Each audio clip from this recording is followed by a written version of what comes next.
From Hollywood, it's time now for... Johnny Dollar. Hi there, Johnny. This is Buster. Buster? Buster Favor, Lake Mojave Resort over on the Colorado River. Oh, well, Buster, how are things? Oh, you never really did get in the fishing we promised you over here. No, but so help me, I'm going to one of these days.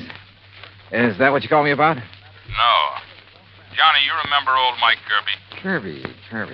Oh, sure. The sweet old fella I met down at your boat dock.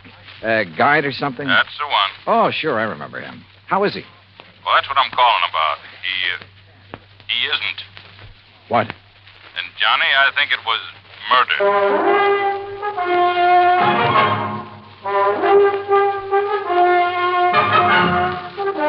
Bob Bailey in the exciting adventures of the man with the action-packed expense account. America's fabulous freelance insurance investigator. Yours truly, Johnny Dollar.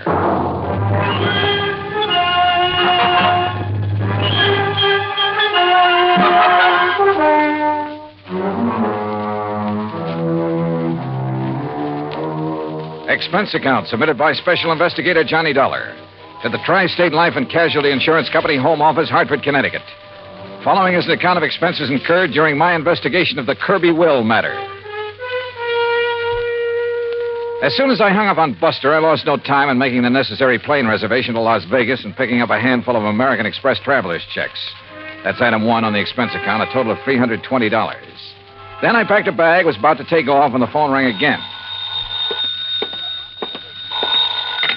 Johnny Dollar. Oh, Johnny, I'm glad I caught you in. It's Danny Newcomb at Tri-State Life and Casualty. Oh, hi, Danny. Johnny, I need you badly, and I need you fast. Now, there's only a $5,000 policy involved. Danny, the circumstances are such I'm sorry, Dan, but I can't handle it. I'm about to catch a plane out of here. No, Johnny, now listen. There may be a killing involved in this case, so we don't dare waste any time. And what's No, more, you listen. There may be a killing involved in what I'm going out What's more, the death of our client occurred at one of your old stamping grounds. Sorry, Dan. At the Lake Mojave Resort. Danny, I told you What?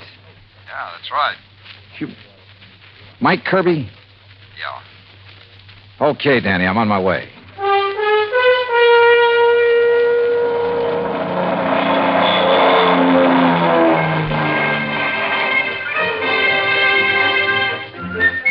It was 7:30 a.m. when the plane dropped me off in Las Vegas, Nevada, smack in the middle of the Mojave Desert. Even at that hour of the morning, the otherwise clear, clean air was filled with the cacophony of this city of chance. The stuttering clicks of the ball on the roulette wheels, the rattle and gallop of the ivories on the dice table, the endless drone of the croupiers, the flat clank of the chuck-a-luck cages, the snap of cards by the blackjack dealers, the never-ending click of poker chips and silver dollars. And over it all, the interminable chunk and whir of the slot machines, day and night from one end of the town to the other. Fabulous.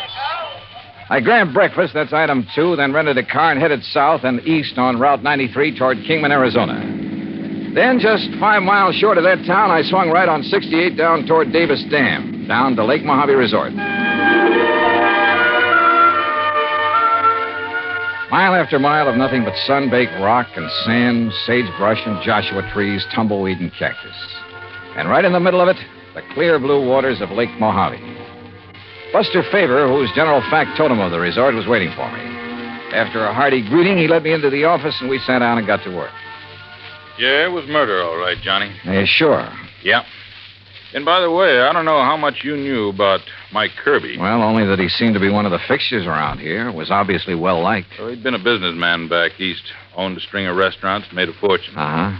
And about 10 years ago, he retired. Did a lot of traveling, all over the world, I guess. Oh, lucky man. Did he have any relatives, Buster? Oh, only some nephews and nieces. I see. Anyhow, a little over 3 years ago, he settled down here to spend the rest of his life just fishing, taking it easy. Can't think of a better place or way to retire. How old was he, Buster? 61. Didn't look it, though. No. Well, if I remember right, he was pretty fit. He was. Well, I had the impression when I was here before that he was just a hired fishing guide, something like that. Oh, he used that as an excuse to meet folks. Half the time, he clean forgot to charge for his guide services. Accidentally on purpose, no doubt. Well, now you said... Now, don't rush me, Johnny. I got to give you the background. Okay, shoot. He kept saying over and over and over again how glad he was to be out from under a lot of responsibilities. And one day, about 6 or 7 months ago, he suddenly transferred title to his boat, his motor, his fishing tackle, and his old beat-up Ford to us. Oh? I know. I asked him at the time if he wanted to get him off his personal inventory, why not give him to his relatives? Well, what'd he say to that? Said he didn't like him. Felt they were just waiting around for him to die so they could get their hands on his money. Oh. Said he just wanted to make sure that if anything happened to him, the stuff would end up with us on account of we'd use it and appreciate it. Also, Johnny, he plunked down $10,000 in cash and insisted that we take that, too. $10,000? What for? His rent on his cabin for as long as he lived. Oh. Buster, did he leave a will of any kind? Well, now I'm getting to that.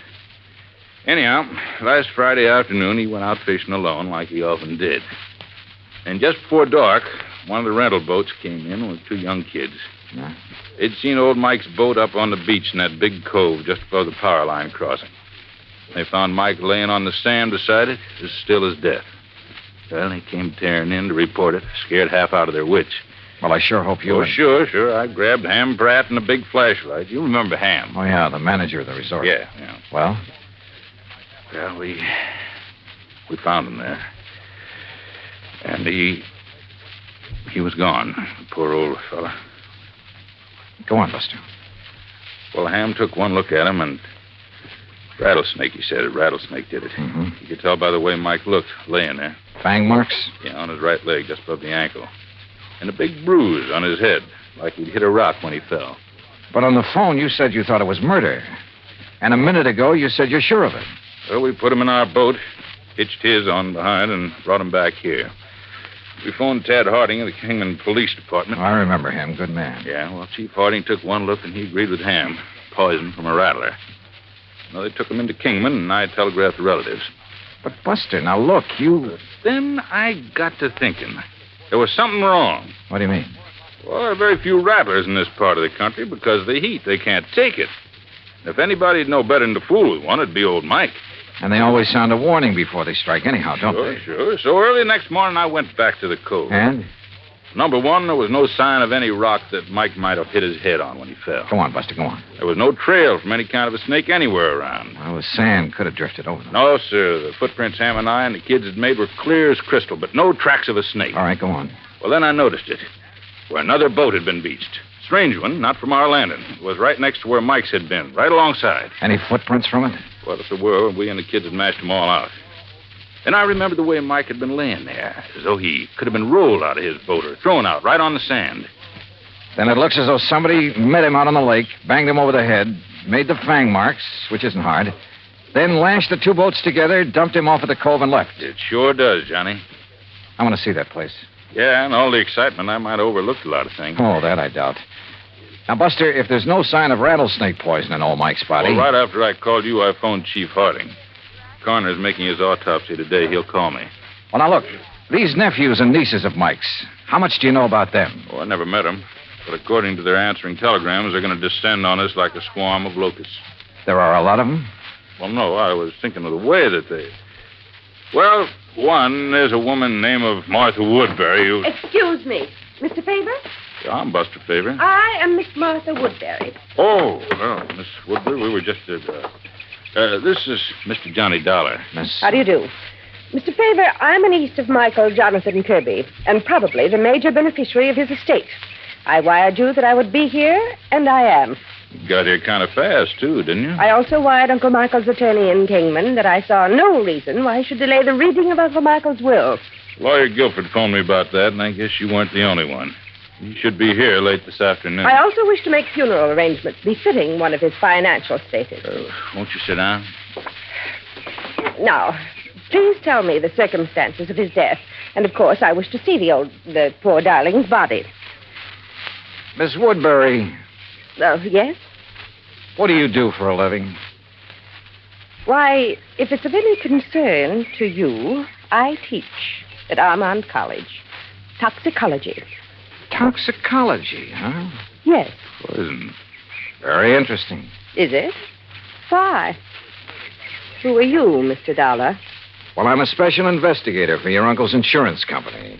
What? Yes, you see, we have good reason to believe your uncle was murdered. Murdered? Murdered? Who said that? Hello, Martha. You said murdered. Are you talking about Uncle Michael? Well, that's right. Who are you? I am Chester Kirbey, and as far as I know, the heir to my uncle's fortune. Who are you, sir? Chester, Mr. Dollar is an insurance investigator. Oh. Investigator, huh? Dollar, I'm Hank Kirbey, family black sheep, also Uncle Mike's nephew. What's this talk about murder? Are you three his only relatives? That's right, Dollar, except for Lita. Lita? Lolita Laverne. Though we sometimes try to forget that. Oh, come off of that. Why, Miss Woodbury? My sister is a cheap nightclub dancer. We prefer to forget it. And the silly stage name she uses. Now, take it easy, teacher. Of course, Martha. This is hardly the time or place to... What do you do for a living, Mr. Kirbey? Chester? Oh, well, play the stock market a bit, that sort of thing. He's a playboy, Mr. Dollar, and a gambler, and I suspect not a very honest one. Martha, my dear girl, I resent that. You've never done a lick of honest work in your life. And if you think Uncle Michael didn't know it, would let his money ever get into those soft pickpocket fingers of yours? You don't think you're the well, one let doing me it. tell you Oh, something, my shut dear. up, both of you. Pair of money grabbing. If you had to work for a living. Like what, Hank? What do you do? Yes. Tell him, Henry. Oh, I told you I was the black sheep of the family, but I work. You know, odd job. I'll tell you, Mr. Dollar. He's a roustabout. Circuses, carnivals, that disgusting sort of thing. Where are you working now, Hank? Well, there's a sort of a scientific exhibit. Sideshow is more like it. All right. Along the highway over near Victorville. A lot of rare animals, reptiles, and things on display. And Henry, dear boy, when he's off the bottle, is appropriately enough in charge of the snake pit. Oh. Well, we do scientific work, too. You know, like What, Henry? Like milking the venom from the snakes to sell to laboratories? Yeah. Well, that is, we... Excuse me. Hello? What? You sure? Well, what? Mr. Dollar, Now, I wait a think it's second. about time you tell us Hey, what Johnny, you listen a meant when... Yeah, Buster. I want you to hear this. It's Chief Harding. Go ahead, Chief. Well, as I said, Buster, there was evidence of rattlesnake venom in the body, all right. But it didn't enter at the fang marks on the leg. What do you mean, Chief? Well, the coroner says those marks were fakes. The venom was injected with a needle up near the armpit where it wouldn't be noticed. Chief, this is Johnny Dollar. Oh, hi there, Mr. Dollar. Haven't seen you since you were out here Listen, working on the... was the venom injected into his body before or after old Mike received the blow on the head? Was the coroner able to check that? I don't think he's tried, Mr. Dollar. Well, have him do it, will you please, if he can? Well, sure. Also, I'll do me a favor and check with lawyer Guilford. I'd like to know when he's coming out here with a will. Oh, I saw him just a few minutes ago, and he asked me to tell Buster. Sometime this afternoon, if he can get away. Good, thanks. I'll talk to you later. Well, sure, Mr. As I started to say, Mr. Look, Dollar, Miss Woodbury, there is nothing that you or any of us can do until we get the complete report from the coroner. Well, you can at least tell us what you meant. And when what you meant... about dear Uncle Michael's will, Mr. Dollar? That will have to wait for the attorney. He expects to be here sometime later today. Now, wait a minute. You said murdered. Incidentally, I suppose the will shouldn't be read until Lolita, or whatever her name is, gets here. According to a telegram, she ought to get here today. Well, she'd better. What I want you to do is arrange for quarters here. And all of you stay here. If you won't do it of your own free will, I'll have Chief Harding of the Kingman Police Department take whatever... No. Such a humiliation is entirely unnecessary. There's nothing to keep me from sticking around. I want to hear that will, too. Of course, don't we all? Okay, then. Sit tight. For my money, any one of them could have done it. A toxicologist, a man whose business was handling poisonous reptiles, and a cheap tin horn gambler, and the nightclub dancer who hadn't appeared yet. Yeah, any one of them to latch onto the old man's fortune. I avoided telling the three present about the circumstances of their uncle's death in the hope one of them would give himself away by saying something to show that he or she already knew. As soon as they were ensconced in their rooms, Buster and I hopped into his outboard and headed up the lake. Remember the last time we rode up here looking for evidence, Johnny? Yeah, I sure do. That was the Midas touch mine. Yeah. The pretty little lady owned a high-power rifle with a scope sight. Just about here, she started taking pot shots at us from the shore. Wow, that's one thing we won't have to worry about this trip. Now, right around this point is where I found Mike's boat on the beach. And like I told you, I may have overlooked some clue that you'll spot in a second.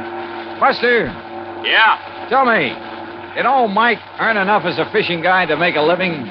Well, just about enough to buy food and a few odds and ends and...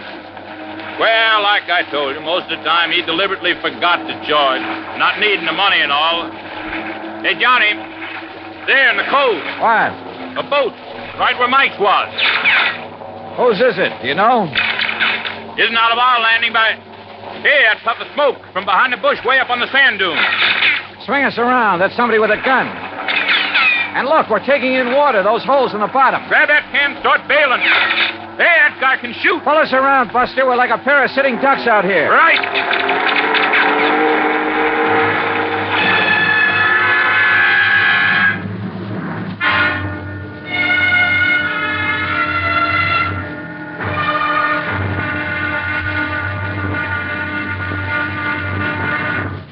Act two of yours truly, Johnny Dollar, in just a moment. Democracy. It takes an awareness of life and a respect for mankind to make democracy work. But when this happens, democracy works in mysterious ways to better the lives of everyone. Why? Because democracy is concerned with everyone. One could say that democracy is people. For the people rule themselves in a democracy. No tyrant stands a chance. No dictator can get a foothold. The systems of laws and justice in a democratic government is made and operated by the people, for the people. And people like to be free. That's why democracy gives mankind its finest legacy of freedom. Now, Act two of yours truly, Johnny Dollar, and the Kirbey Will Matter.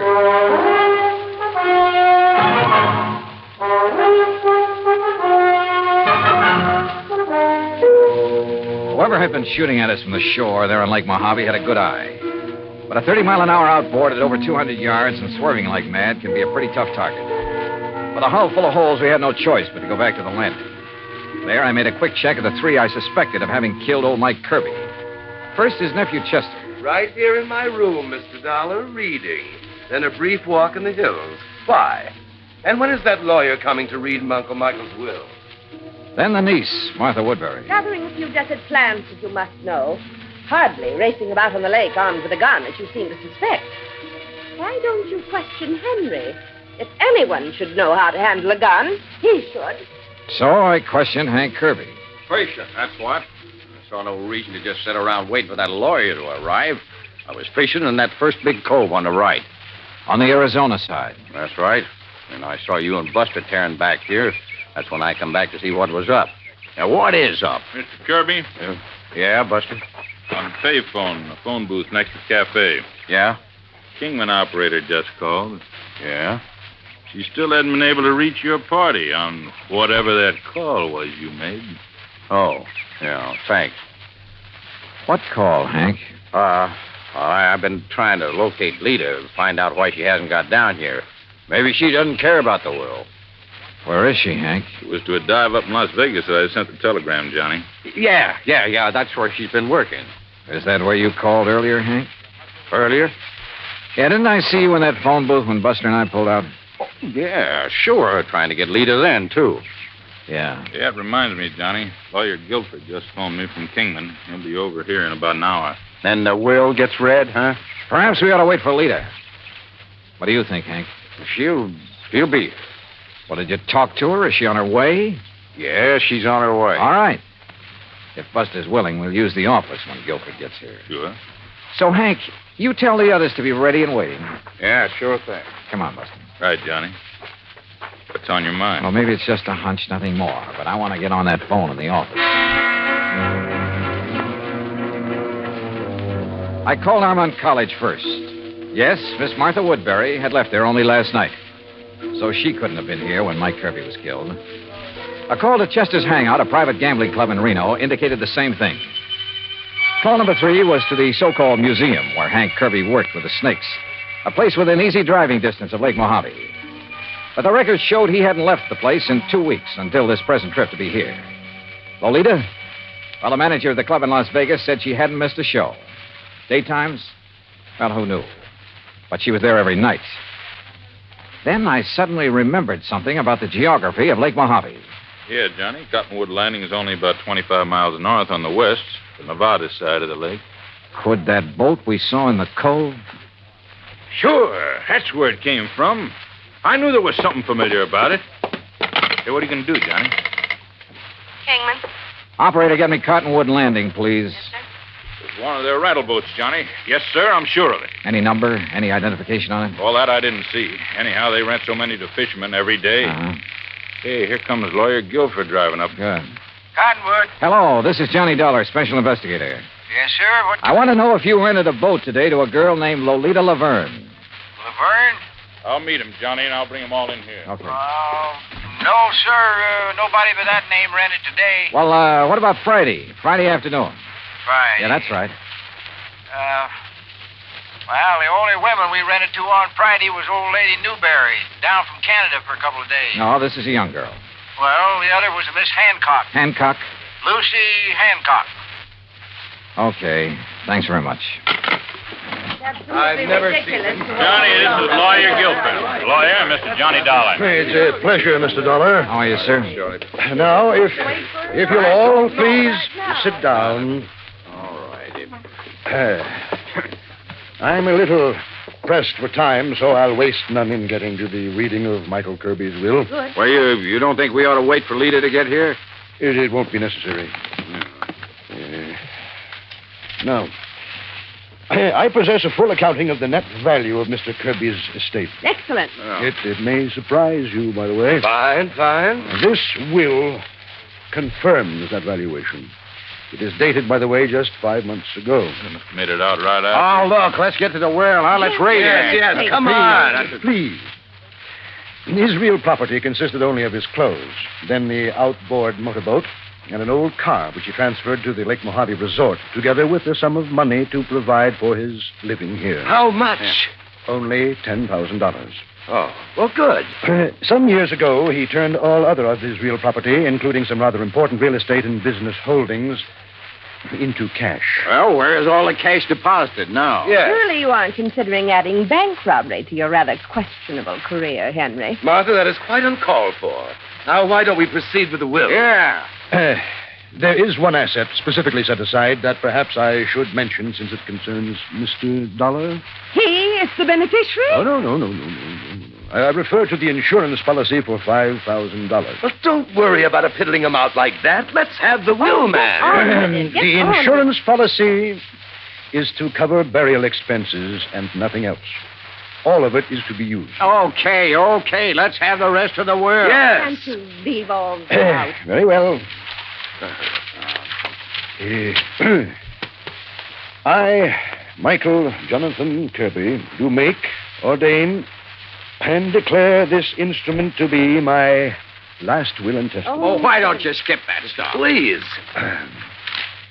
Being of sound mind and body, determined to enjoy the fruits of an industrious life to the fullest. The bequests, man. Life to the fullest. And rather than burden others with the responsibility that money demands, What? for these and other reasons, I have carefully spent every dollar I ever owned. What? No, he was out of his mind. He couldn't do that. That is the will of Michael Jonathan Kirbey in its entirety. Good day. Good day. What fools we've made of ourselves. What fools. And it's no less than we deserve. I only wish that Lucy had been here. Wait a minute. Lucy? Yes, Lucy. Her real name, her proper name, not Lolita Laverne. It's Lucy Hancock Woodbury. But as I told you before... Now listen, all of you. You're to stay right here. Stay in your rooms.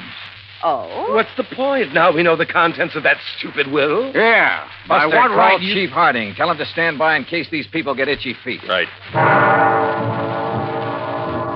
What little I'd done so far in this case was based on nothing but hunches. So when 10, then 11 p.m. came and Lolita, Lucy Hancock Woodbury, hadn't arrived, I acted on another hunch. Sure, Johnny. My room is right next door to the office, so if this leader arrives and signs in, I'll let you know right away. No, Buster, no. Huh? Just sign her into a room after you've done a little tampering with the register. What do you mean? Chester is in number 6, isn't he? That's right. All right. Change that on the register to number 8. That's this one, your room. That's right. And be sure that Lita sees the register. I don't understand. You don't have to, Buster. Let's just hope she gets here. Buster left. And with my door ajar, I turned off the light and lay on the bed and waited. It must have been after midnight when I heard the car pull in. Heard Buster admit someone to a room a couple of doors down the line and then go back to his own. Then, silence. Then the quiet click of feminine footsteps approaching my door. Quickly, in the darkness, I lit a cigarette, held the glowing end away from my face.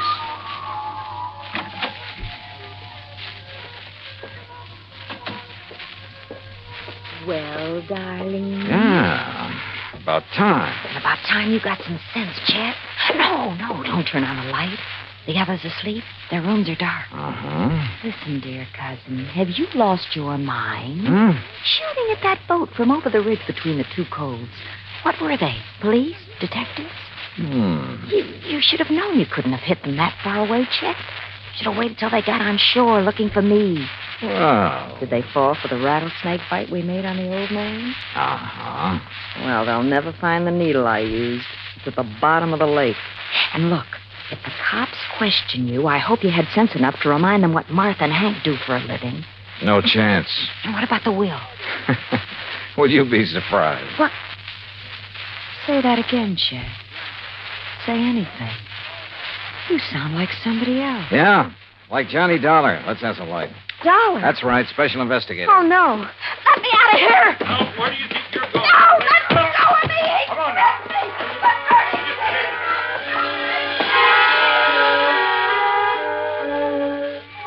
Yeah, all four of them had wanted to see old Mike dead. But Hank, the only honest working man of the lot, didn't have the brains. Martha wouldn't have used the means that tied in with her toxicology work, and probably didn't have the nerve. So Chet, who lived by his wits, and Lita, who was a real cheap, no-account... Well, the courts will take good care of them. And I still have to chuckle over poor old Mike's will. Being of sound mind, I have spent all my money. Which reminds me, expense account total, including transportation back to Hartford, $331.25. Yours truly, Johnny Dollar.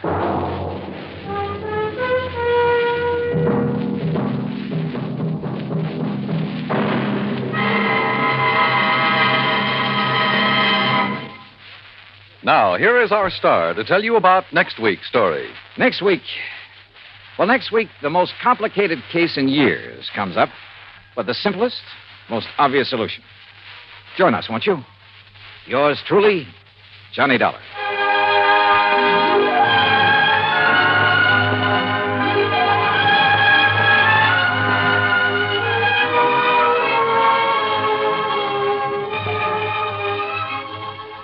Yours truly, Johnny Dollar, starring Bob Bailey, originates in Hollywood. It is produced and directed by Jack Johnstone, who also wrote tonight's story. Heard in our cast were Virginia Gregg, Barney Phillips, Shirley Mitchell, Stacey Harris, Carlton Young, Forrest Lewis, Frank Nelson, and John Daner. Musical supervision is by Amerigo Marino. Be sure to join us next week, same time and station, for another exciting story of yours truly, Johnny Dollar.